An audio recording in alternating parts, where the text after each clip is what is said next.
नमस्कार, मैं रजनीकांत, आप सभी का बहुत बहुत स्वागत है। जिस तरीके से पूरे देश की राजनीति एक अलग मेयार, एक अलग बदलाव के साथ देखने को मिल रही है, सबसे पुरानी पार्टी कांग्रेस पार्टी, जिसका जिक्र करना लाजमी है। अभी तमाम जो केंद्र बिंदु हैं, कांग्रेस के राहुल गांधी हैं, अपने भारत जोड़ो यात्रा के बाद भारत न्याय यात्रा पर हैं। एक लंबी चौड़ी जो लड़ाई है बीजेपी से लड़ रही है, काफ़ी दिनों से काफ़ी संघर्ष किया जा रहा है। सत्ता में लौटने के बहुत सारे प्रयास हैं, मगर भारत जोड़ो यात्रा के बाद जिस तरीके से एक सफलता मिलनी चाहिए थी वह नहीं मिल पाई है। क्या कुछ कारण है, इन तमाम विषयों पर हम बात करेंगे। ऑल इंडिया कांग्रेस कमेटी के सदस्य हैं दिलीप कुमार, ना तो किसी इंट्रोडक्शन के मोहताज हैं। नालंदा क्या, बिहार का हर कोई जानता है, युवाओं के प्रेरणा स्रोत हैं। क्या कुछ चल रहा है, आज उनसे बात करेंगे। तो सबसे पहले आपका बहुत बहुत स्वागत है दिलीप जी हमारे स्टूडियो में। और विषय वस्तु वही है कि इतनी पुरानी पार्टी कांग्रेस का आज ये हश्र क्यों हो गया। बहुत बहुत धन्यवाद।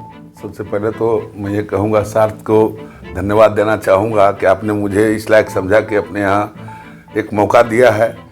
देखिए, कांग्रेस पार्टी देश की सबसे पुरानी पार्टी ही नहीं, कांग्रेस सिर्फ पार्टी का नाम नहीं, कांग्रेस पार्टी एक आंदोलन का नाम है जी। चाहे वो देश की आज़ादी से जुड़ा मामला हो या देश में विकास से जुड़ा मामला हो, हर मामले में कांग्रेस पार्टी ने सबसे आगे बढ़ चढ़कर देश हित के लिए, देश के लोगों के लिए काम किया है। यह बात सर्वविदित है, सभी लोग जानते हैं कि कांग्रेस पार्टी ने जो कुर्बानी दी है, कांग्रेस पार्टी ने जो एक्चुअली हुआ क्या है कि अभी के समय में जो सिस्टम बदला है, जो नौजवान को लोग परोसते हैं आज के सोशल मीडिया से, उस ओर वो भटकते जाते हैं। अभी जो आप देख रहे हैं पूरे हिंदुस्तान में अभी एक कल्चर चला हुआ है, किसी को बेरोजगारी से मतलब नहीं है, किसी को महंगाई से मतलब नहीं, जिसको जहां देखिए मोबाइल रोड किनारे लेके ऐसे ऐसे करते रहता है।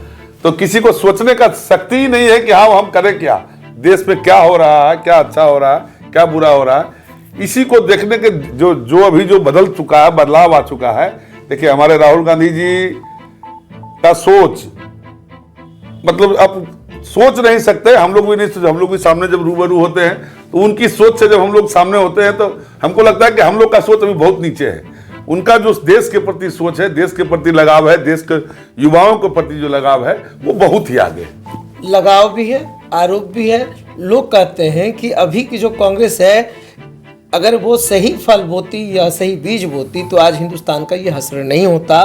पिछले 60 वर्षों में कांग्रेस ने पूरे देश को उस स्तर पर लेकर चली गई जहां पर से फिर से वापस करना मोदी के लिए बहुत बड़ा एक चैलेंज था। प्रधानमंत्री नरेंद्र मोदी ने बहुत कुछ विकास जो यात्रा 60 साल में नहीं हुई, इससे आगे बढ़ गए, एक लंबी लकीर खींच दी है, जिस कारण से आज कांग्रेस इतनी पिछड़ती जा रही है। भारत जोड़ो यात्रा आप 3 राज्यों में कहीं भी सफल नहीं हो पाए। नहीं, देखिए, भारत जोड़ो यात्रा हर जगह पर सफल हुआ, लेकिन एक जो सबसे बड़ा कांग्रेस के साथ मुद्दा जुड़ा हुआ है, कांग्रेस पार्टी धर्मनिरपेक्ष पार्टी, सभी धर्मों को लेकर चलने वाली पार्टी है। धर्म से ऐसा कुछ नहीं है, बहुत लोग जो है धार्मिक उन्माद फैलाते हैं, बहुत तरह की बात है, उन सब चीजों से कांग्रेस दूर है। और कांग्रेस का यह सोचना है कि इस हिंदुस्तान पर जितना अधिकार हिंदुओं का है, उतना ही अधिकार यहाँ के मुसलमानों का भी है, उतना ही अधिकार यहाँ के सिखों का भी है, और उतना ही अधिकार हिंदू, मुस्लिम, सिख, ईसाई आपस में भाई भाई, ये जो नारा गांधी जी का शुरू में दिया हुआ था, कहीं न कहीं इस सिस्टम पर हम लोग चलने वाले लोग हैं। और जो लोग कहते हैं कि कांग्रेस ने ध्यान नहीं दिया, मैं आपके सामने एक उदाहरण हूं। हमें कांग्रेस ने जो इज्जत सम्मान दिया, मैं भी एक नौजवान से ही कांग्रेस पार्टी को ज्वाइन किया था। हमको जिस समय हम ज्वाइन किए पार्टी को, हमने काम किया, उसमें यूथ कांग्रेस को ज्वाइन किया, हमको उसका अध्यक्ष बनाया गया। उसके बाद हमको चुनाव लड़ने का भी मौका दिया गया। ये स्नातक की बात कर रहे हैं? नहीं, ये हम 2010 की बात कर रहे हैं। और हाल फिलहाल में स्नातक की भी आपने? हाँ जी, स्नातक में भी हमको चुनाव में टिकट दिया गया। आपका जो मुद्दा था युवा था, बेरोजगारी था। बिल्कुल बिल्कुल, और मैं आज भी उस मुद्दे पर कायम हूँ और आज भी मैं उसी के लिए काम कर रहा हूँ। मैं तो ये कहना चाहता हूँ कि सही मायने में स्नातक का जो चुनाव होता है, आज भी बहुत लोग रास्ते से भटक जाते हैं, नौजवान जो बेरोजगार बैठे हुए हैं। स्नातक की बात करने वाला, बेरोजगारों की बात करने वाला सबसे बड़ा चीज है। ये कुछ राज्यों में ही दिया गया था, स्नातक और शिक्षक जो कंस्टिट्यूंसी है, लेकिन सदन का में पहुंचने के बाद कोई भी जो वहां के जनप्रतिनिधि इस क्षेत्र से जीत के जाते हैं, उन्होंने स्नातक की चर्चा कभी सदन में नहीं की। आप तो बहुत जोर शोर से मुद्दा उठाते रहे। जी बिल्कुल, आज भी उठाते हैं। मगर दिलीप जी, वो सवाल मेरा ये रह गया ना कि ये जो भारत जोड़ो यात्रा है, ये लोगों को जोड़ नहीं पाई ना, वोटर्स को नहीं जोड़ पाई। जो 3 विधानसभा जो 3 राज्यों में हुआ, उसमें आपने देखा लोग को अनुमान लग रहा था कि फिर से कांग्रेस वापस आएगी, राजस्थान में कम से कम आएगी, मध्य प्रदेश में आएगी। ये दोनों जगह पर बीजेपी ने बहुत ही अच्छा काम किया और जीत की भी जो तमाम चीजें आपने देखी है। देखिए, भारत इसको आप किस तरीके से देखते हैं? भारत जोड़ो यात्रा जो 3400-3500 किलोमीटर का यात्रा हमारे नेता राहुल जी ने और सभी लोगों ने मिलकर किया, वो एक बहुत बड़ी एक लकीर खींची गई है। सिर्फ लकीर ही नहीं खींची गई, उसमें जो सफलता मिला, जो लोगों का हुजूम उनके साथ चला, किसान, नौजवान, जो भी छात्र छात्राएं, जो भी जिस रूप में भी थे, बुजुर्ग, यहाँ तक कि ऐसे जगह पर राहुल गांधी गए जहां उन्होंने वो अपने आंसू को नहीं रोक पाए। कहीं न कहीं कांग्रेस पार्टी और देश के लोगों से राहुल गांधी का दिल से जुड़ाव है। ठीक है, समय, स्थितियां, परिस्थितियां बदलती हैं। हमको तो एक चीज आज तक समझ में नहीं आया, मैं कांग्रेस का वर्कर हूं, एक छोटा सा वर्कर हूं, ठीक है, AICC का मेंबर हूं, जिला में मैंने 9 साल तक जिला अध्यक्ष किया, चुनाव भी लड़ा, चुनाव भी लड़ने का मौका मिला। आए इन 9 सालों को, 9.5 सालों के शासनकाल में आज तक हमको यह समझ में नहीं आया कि कांग्रेस पार्टी सत्ता में है कि बीजेपी सत्ता में है। आपने देखा होगा जब मनमोहन सिंह 10 साल तक प्रधानमंत्री थे, वो सिर्फ देश के लिए काम करते थे, उन्होंने कभी भारतीय जनता पार्टी का नाम नहीं लिया। ये अभी जो 9.5 साल से जो वर्तमान की सरकार चल रही है, उनको खुद पता नहीं है इनकी सत्ता में है कि विपक्ष में। वो हर जगह कांग्रेस जपते रहते हैं। अरे सरकार, आपको जब जनता ने प्रधानमंत्री का दायित्व सौंपा है, तो आप अपना काम देखिए, देश का काम देखिए। विपक्ष का काम है हल्ला हंगामा करना, प्रधानमंत्री का भी काम है विपक्ष को भी देखना। नहीं, विपक्ष को देखना काम जरूर है। विपक्ष में सिर्फ कांग्रेस ही नहीं है, यही तो विपक्ष को देख रहे हैं कि सबको जेल भेज रहे हैं झूठ मूठ का। अगर ये काम पहले की सरकारें की होती तो बीजेपी का उदय ही नहीं होता, कहीं एक आदमी नहीं आता। मतलब आपको लगता है कि बीजेपी सत्ता में आने से पहले उसने भी बहुत भ्रष्टाचार किया? सत्ता में आने के पहले तो बीजेपी ने क्या किया ये आप खुद समझ सकते हैं। बीच में सत्ता में आई थी ना बीजेपी, क्या ताबूत घोटाला और क्या क्या घोटाला। ठीक है, जो भी सरकार बनती है, जहां भी बनती है, अभी देखिए, अभी वर्तमान में अभी 5-7 दिन पहले बिहार की राजनीति में उथल पुथल हुआ। ठीक है, तो उथल पुथल हुआ तो आप जो सम्मन भेज दिए सेम डेट में, जिस दिन यहाँ ओथ लेना है उस दिन आपने उसको सम्मन भेज दिया। मैंने ऐसा क्या है कि उसी दिन 5 दिन आगे भेज सकते थे, 5 दिन पहले भी कर सकते थे। तो कहीं ना कहीं ये जानबूझ करके विपक्ष को तंग करने की, परेशान करने की साजिश है। अभी देखिए 2 दिन पहले झारखंड की घटना। मगर हेमंत सोरेन ने जो सम्मन गया है वो किसी न किसी रीजन से ही गया होगा ना, इस चीज को तो आप मानेंगे। जो लैंड घोटाला हुआ है, जो जमीन की बात होती है, जो आय से अधिक संपत्ति की बात होती है, कहीं ना कहीं इन्वॉल्वमेंट होती है, तभी तो ईडी जाती है। ये तो आपको भी पता है कि आय से अधिक संपत्ति का मामला इसके पिछले चुनाव में बीजेपी के नेताओं पर के घर में भी यहाँ पैसा पकड़ाया था, उसका कोई चर्चा नहीं होता है। और भी इस तरह की बहुत सारी घटनाएं हैं, उसको दबा दिया जाता है। खिलाड़ियों के साथ, महिला खिलाड़ियों के साथ अत्याचार हुआ, आज भी उसको बीजेपी अपने पास रखे हुए नेता को नहीं, वो जिस बृजभूषण की बात कर रहे हैं उसको तो फिर तमाम पूरी कमेटी को भंग कर दिया गया। ठीक है, भंग कर दिया गया ना, कितना दिन के बाद भंग हुआ, घटना हमारे साथ घटे आज, उसका प्रतिफल निकले 6 साल के बाद। अब लोग कर रहे हैं कि जो आपकी न्याय यात्रा है, या कांग्रेस खुद अपने पार्टी को न्याय दिला पाएगी या संजीवनी का काम करेगी, ये पूरा भारत न्याय यात्रा है क्या? थोड़ा उस पर रोशनी डालें आप। देखिए, पार्टी का जो आंतरिक संरचना है, आंतरिक हम लोग का जो संगठन है, इतना स्वच्छ और साफ जो है किसी पार्टी संगठन में नहीं है। चूंकि हमारे यहाँ यूथ कांग्रेस का चुनाव हो, लोग दूसरे पार्टियों में क्या होता है कि थोप दिया जाता है अध्यक्ष को, लेकिन हमारे यहाँ आंतरिक चुनावी प्रक्रिया है। चाहे वो NSUI हो, चाहे वो यूथ कांग्रेस हो, चाहे वो जो मेन विंग है कांग्रेस का या महिला विंग है, सभी में लोग मेंबरशिप करके, सदस्य बना करके, इलेक्शन फाइट करके, उसके बाद आंतरिक प्रक्रिया में, जबकि इलेक्टोरल प्रोसेस सिर्फ और सिर्फ जनता के बीच होती है। लेकिन हमारे यहाँ जब से राहुल गांधी जी ने अपना कार्यभार संभाला, सबसे पहले यूथ के जो प्रभारी बने, तो उन्होंने जो काम किया वो हम लोगों के बीच एक इतना अच्छा काम किया। और जब आप यूथ कांग्रेस का फॉर्म देखिएगा, उसमें सबसे पहले ऊपर लिखा हुआ है कि किसी तरह का हमारे ऊपर मुकदमा नहीं हो, किसी तरह का हम आउटस्काउंडर नहीं हो, हम किसी तरह का चार्जशीटेड नहीं हो, ये दूसरे पार्टी के आपके संरचना नहीं मिली। अरे एक बहुत बड़ी बात है, विपक्ष भी कहती है और हर कोई कहता है, ये जो एंड्रॉयड के ज़माने में मुझे लगता है आपको भी लगना चाहिए कि कांग्रेस जो है पेजर का इस्तेमाल ज़्यादा कर रही है, हाईटेक नहीं हो पाई है, ज़माने के साथ नहीं चल पा रही। यही कारण है कि कांग्रेस पिछड़ती जा रही है। देखिए, कहीं न कहीं इन सब चीज़ों के पीछे जो रीजन है, कांग्रेस पार्टी के पास इतना पैसा ही नहीं है। कांग्रेस पार्टी ने सब दिन देश का सेवा किया। हम आपको एक कहानी बताऊंगा तो बहुत आपको अचरज होगा कि जब मैं यूथ कांग्रेस का अध्यक्ष था तो यहाँ सभी पार्टियों का रैली हो रहा था गांधी मैदान में, ठीक है। तो हम लोग गए थे राहुल जी से मिलने के लिए कि सर, हम लोग सबसे पुराने पार्टी के लोग, हमारा वर्कर सब जगह बहुत ज़्यादा है, कहीं कमी नहीं है, हम लोग भी एक रैली करें। तो उन्होंने एक बात बताई थी, वो हमें अभी भी याद है कि आप किस पार्टी की रैली की बात कर रहे हो? रामविलास जी की पार्टी की। तो रामविलास जी का पार्टी रामविलास जी का पार्टी है, अकेला पार्टी है। किस पार्टी की बात कर रहे हैं? जदयू की बात कर रहे हैं। नीतीश जी की रैली की, नीतीश जी का पार्टी अकेला पार्टी है। कांग्रेस पार्टी में पैसा कौन लगाएगा इस रैली के लिए? कांग्रेस के पास पैसा नहीं है। ये सबकी पार्टी, आप सबों की पार्टी है। जिस दिन आपको रैली करने का इच्छा होगा, सब कार्यकर्ता लोग तैयार हो, रैली हो जाएगी। लेकिन आप सोचिएगा कि कुछ ऊपर से मदद मिले, ये हम लोग के पास संभव नहीं है, कांग्रेस के पार्टी के पास। इसीलिए जो आप बोल रहे हैं ना कि अभी एंड्रॉयड के जमाने में पेजर पर चल रही है, कहीं न कहीं दूसरे दलों को लोग इतने बड़े बड़े एक्टिविस्ट को हायर करके उसको एक जगह, बड़े बड़े जगह में बैठा करके ट्रोल कराते हैं। वो हमने क्या बोला, ये महत्वपूर्ण जनता को समझने के पहले हो सकता है आपके चैनल को भी लोग हमारे बात को फॉरवर्ड कर करके इतना दूर पहुंचा दें कि उसका गलत मायने भी निकलने लग जाए। मगर बात है कि आपने जैसे ये कहा कि अन्य पार्टियों के बारे में कि उनकी इंडिविजुअल पार्टी है, गांधी परिवार पे गांधीवादी का भी जो एक मुहर लगा हुआ है, या लोग कहते हैं कि राहुल गांधी या सोनिया गांधी उस परिवारवाद से बाहर नहीं निकल पाई। यह भी कहाँ सबकी पार्टी रह गई है? परिपाटी को देख, इस बात को कौन कहते हैं? इसका तो जीता जागता उदाहरण हमारे राष्ट्रीय अध्यक्ष खड़गे साहब हैं, जिन्होंने इलेक्शन फाइट करके चुनाव जीता है, कांग्रेस पार्टी के राष्ट्रीय अध्यक्ष का। बीजेपी में भी वही प्रक्रिया है जो नहीं, प्रक्रिया होना, दिखावा।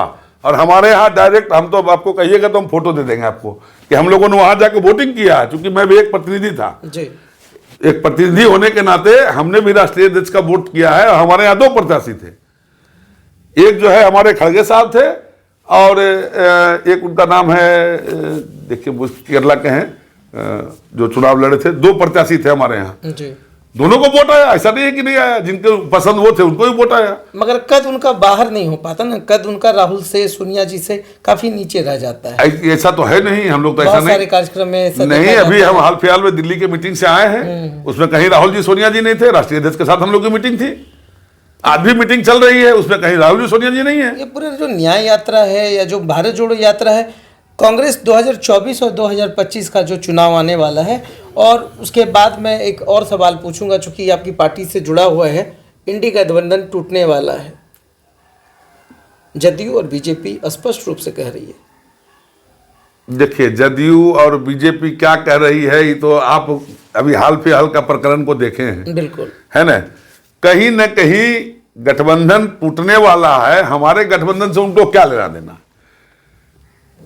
ये हम इसलिए तो पहले ही बोल रहे हैं आपको कि अभी तक हम ये समझ ही नहीं पाए हैं कि बीजेपी सत्ता में है कि बीजेपी विपक्ष में है।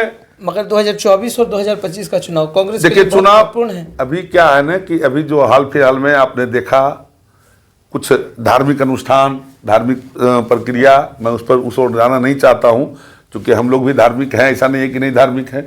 हम लोग भी धर्म से जुड़े हुए लोग हैं।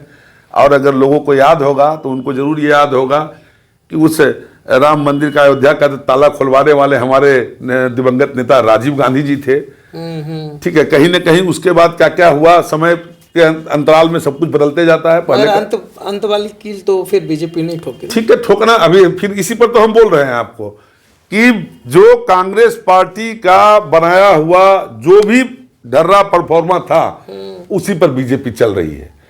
आप याद कीजिए, जब आधार कार्ड का लॉन्च हुआ था तो सबसे पहले विरोध करने वाली पार्टी भारतीय जनता पार्टी थी। आज बिना आधार के कोई एक आदमी घर से कदम बाहर नहीं निकाल सकता है। कहीं ना कहीं वो आधार कितना कारगर था, ये कांग्रेस के लोगों की सोच थी, ठीक है।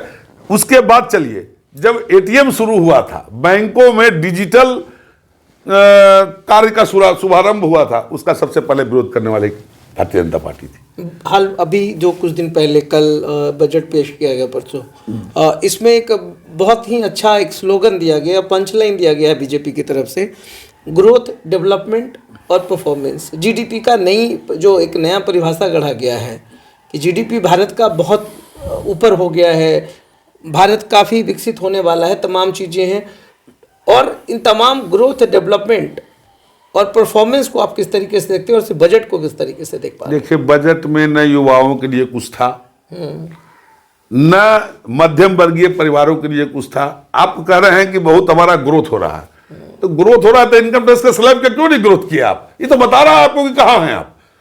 हमारा 5 लाख का आय का सीमा आज फिर 5 ही लाख रहने दिए, तो ग्रोथ कैसे हो रहा है? ये तो आंकड़ों का खेल है। ये बहुत बड़ी बात है, इसको समझना होगा। अगर देश का ग्रोथ हो रहा है, देश तरक्की के रास्ते पर है, तो फिर इनकम टैक्स का स्लैब भी बढ़ना चाहिए, क्योंकि आदमी का परचेजिंग कैपेसिटी, एक्सपेंस कैपेसिटी बढ़ेगा। बिल्कुल। तो वो फिक्स क्यों है, ये तो समझने की बात है। जो आप जनता को सुविधा देने की बात है, वहां आप नहीं दे रहे हैं। अपने पार्टी के कार्यक्रमों में अरबों रुपया, करोड़ों रुपया खर्च हो रहा है। देखिए, हिंदुस्तान के विकसित और डेवलप करने की बात जो भी दल है, चाहे हम कांग्रेस के भी लोग हैं, हम लोगों ने जितना मेहनत किया, जब कांग्रेस को हाथ में सत्ता आई थी, तो एक सुई यहां नहीं था बनाने का कारखाना। आज सारा चीज बन रहा है, सारा चीज डेवलपमेंट हो रहा है। उसी को तो मोदी जी जो है अपना काम दिखा करके और उसको डेवलपमेंट का बात बता रहे हैं। आज भी उसी ढर्रे पर चल रहे हैं। वोटर विश्वास क्यों नहीं कर रही है? सवाल तो यह भी है ना कि अगर बीजेपी मान लीजिए भ्रम की स्थिति फैलाती है, या आपके ही काम को वो ओवरलैप करके अपना क्रेडिबिलिटी दिखाती है मार्केट में, लोगों के बीच में, आप फिर वोटर्स को क्यों नहीं कन्विंस कर पाते हैं कि यह काम मेरा था? वोटर्स क्यों कंफ्यूज है कांग्रेस को लेकर? देखिए, वो कांग्रेस को लेकर के वोटर क्यों कंफ्यूज है, मैं इसका भी एक आपको बात बताता हूं कि भारतीय जनता पार्टी ने जी 14 के पहले 5 सालों तक सोशल मीडिया पर जो है वो सिर्फ और सिर्फ कांग्रेस को बदनाम करने का काम किया। ठीक है, अगर कांग्रेस पार्टी भ्रष्टाचारी थी, अगर कांग्रेस पार्टी पर बहुत तरह का आरोप थे, तो कहां कोई कांग्रेस पार्टी का नेता को जेल भेज पाए? कहां कुछ सिद्ध कर पाए कि यह भ्रष्टाचार था इस मंत्री पर? ऐसा तो कोई नजर नहीं आया आपको।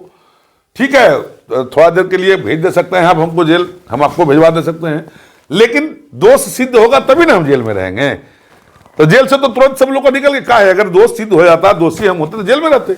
हेराल्ड का बहुत बड़ा मुद्दा छाया रहा जी। राहुल गांधी से सवाल किए गए, प्रियंका वाड्रा पे भी बहुत सारे सवाल उठे हैं। बिल्कुल, सवाल तो उठा, लेकिन उस सवाल का जवाब जब दिया गया, ऐसा तो नहीं सम्मान की परंपरा वो निभाई गई? नहीं, ऐसा कुछ नहीं है कि सम्मान। देखिए, हेराल्ड पेपर तो कांग्रेस की पेपर थी, सबको पता था। नेशनल हेराल्ड को हर चीज कांग्रेस दे करके चलाती थी, है ना। वो देश से जुड़ा हुआ पेपर था, अखबार था। अब उस पर घोटाला, आप अपने घर में क्या घोटाला कर सकते हैं, समझ लीजिए। तो ये तो जानबूझ करके एक बनाया गया कि कहीं से जब नहीं फंस रहा तो ऐसा मामला में फंसाओ कि कहीं ना कहीं उलझ जाए। लेकिन इतना ईडी पूछताछ किया, इतना तरह का सब कुछ हुआ, उस पर कोई कार्रवाई तो उन पर हो नहीं पाई, जगह नहीं बनता है, कोई दोष सिद्ध होगा ही नहीं। राहुल जी, युवा कब तक रहेंगे? देखिए, उम्र हल्टी जा रही है, तमाम चीजें। अब युवा राजकुमार कांग्रेस के कब तक बने रहेंगे? देखिए, अभी तो युवा वाला उम्र है ही, ये सभी लोग मानते हैं इस बात को। अगर युवा नहीं होते, है ना, आज का युवा जो जनरल जो है, जो 18 साल से 25 साल वाला, वो भी 3500 किलोमीटर का लगातार यात्रा नहीं कर सकता। तो ये तो देखने की बात है, पूरे ठंड के समय भी सिर्फ एक टी शर्ट पर घूमना, चूंकि चलने में गर्मी आती है। नहीं, बीजेपी तो कर रही है, ये भी स्टंट है, वो नहीं, स्टंट वो तो अब ये तो हम और आप जो बोल लें, बीजेपी जो बोल ले, लेकिन जो वहां की पब्लिक देख रही है, जो रास्ते की पब्लिक देख रही है, वो तो देख रही है उनको। तो ये जो यात्रा है 2024 और 2025 कहाँ पर रुकेगी? ये यात्रा देखिए, इसका पहले वाला यात्रा जो था वो भारत जोड़ो यात्रा था। जिस तरह का लोगों के द्वारा यहाँ के वर्तमान की दुकान भी चलाई हाँ, तो वही तो हम बतला रहे हैं आपको कि जो जिस तरह का यात्रा वो शुरू हुआ था, हिंदुस्तान के अंदर जो धार्मिक विभेद पैदा हो गया था, लोगों को जिस तरह से बरगला करके एक दूसरे के प्रति लाने का काम किया जा रहा था, इसी के लिए वो भारत जोड़ो यात्रा, मोहब्बत की दुकान तो एक नाम दिया गया, क्योंकि प्यार और मोहब्बत का पैगाम के साथ ही कुछ अच्छा किया जा सकता है। तो आप लोग बिहारी पट्टी में वो पैगाम क्यों नहीं पहुंचा बिहारी पाते पट्टी हैं? में यूपी की बात करें, दिल्ली की बात करें, बिहार की बात करें, वो पैगाम सिर्फ साउथ तक जाकर रुक जाती है। नहीं, हिंदी पट्टी अभी में- जो यात्रा चल रही है, अभी 3 जिला बिहार का भी गुजरा, पूर्णिया, किशनगंज और आपका कटिहार है ना।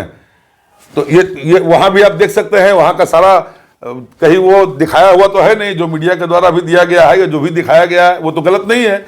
वहां जो कहीं से भीड़ इकट्ठा करके भी नहीं लाया गया, चूंकि भारतीय जनता पार्टी का जहां कार्यक्रम होता है ना, हम लोग को मालूम है कि लोग 4-4 जिले से गाड़ी भेज करके उसको मंगवाते हैं। लेकिन मैं आपको खुद अपना उदाहरण दे रहा हूं कि हमारे राहुल जी वहां आए तो हम चूंकि मगध के रहने वाले हैं, हम लोगों को कुछ नहीं कहा गया कि आपको वहां जाना अनिवार्य है। लेकिन अगर मोदी जी बिहार के किसी कोने में आएंगे तो सारे जिले के लोग वहां जाकर के इकट्ठे हो जाते।